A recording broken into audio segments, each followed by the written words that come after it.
चलो जी, अस्सलामुअलैकुम। अभी हम पढ़ेंगे इस्लामियात का, ठीक है।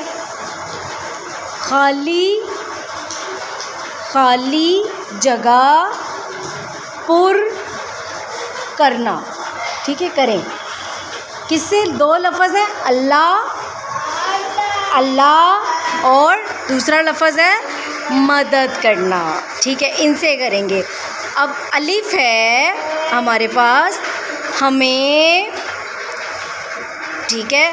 ये खाली जगह पुर, इस खाली जगह पुर पे अल्लाह ऊपर से आ जाएगा, ठीक है। अल्लाह की इबादत करनी चाहिए, ठीक है जी, चाहिए, ठीक है। और बे है हमें बेटा, हमें अल्लाह से